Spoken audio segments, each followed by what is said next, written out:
പ്രിയ പ്രേക്ഷകർക്ക് സീരിയൽ ന്യൂസിലേക്ക് സ്വാഗതം. കൂടുതൽ സീരിയൽ ന്യൂസുകൾ അതിവേഗം ലഭിക്കുന്നതിന് ഈ ചാനൽ മറക്കാതെ സബ്സ്ക്രൈബ് ചെയ്യുക.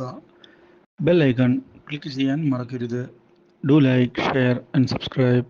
ഒടുവിൽ മനുവിൻ്റെ കള്ളത്തരം സരയു മനസ്സിലാക്കിയിരിക്കുകയാണ്. ഇതേ തുടർന്ന് സരയു മനുവിനെ എല്ലാവരുടെയും മുൻപിൽ വെച്ച് തല്ലുകയും ചെയ്യുന്നു.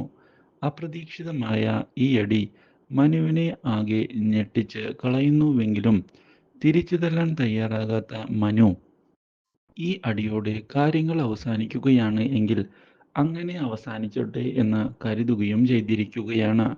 പക്ഷേ സരയു കാര്യങ്ങളങ്ങനെ നിസ്സാരമായി വിടാൻ താൻ ഉദ്ദേശിക്കുന്നില്ല എന്നും ഇതിന് താൻ തിരിച്ചടി നൽകും എന്നുള്ള ഭീഷണിയും മുഴക്കിക്കൊണ്ടാണ് പോകുന്നത്. ഇതേ തുടർന്നാണ് ഈ കാര്യങ്ങൾ കല്യാണിയും കിരണും അറിയാൻ ഇടയാകുന്നത്.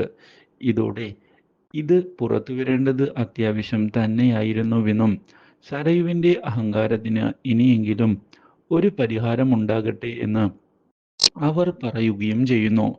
ഇതേ തുടർന്ന് സരയുവിനെ കാണുന്നതിനായി കല്യാണിയും കിരണും വന്നിരിക്കുകയാണ്.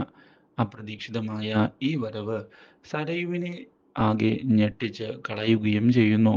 എന്നാൽ ഇതേ സമയം രാഹുലാകട്ടെ മനു പോയതിനെ തുടർന്ന് ഇനി എത്രയും പെട്ടെന്ന് തന്നെ കിരണിനെ കൊണ്ട് തൻ്റെ മകളെ വിവാഹം കഴിപ്പിക്കുന്നതിനുള്ള നീക്കങ്ങൾ തുടങ്ങണം എന്ന് തീരുമാനിക്കുകയും ചെയ്യുന്നു. Do like, share and subscribe.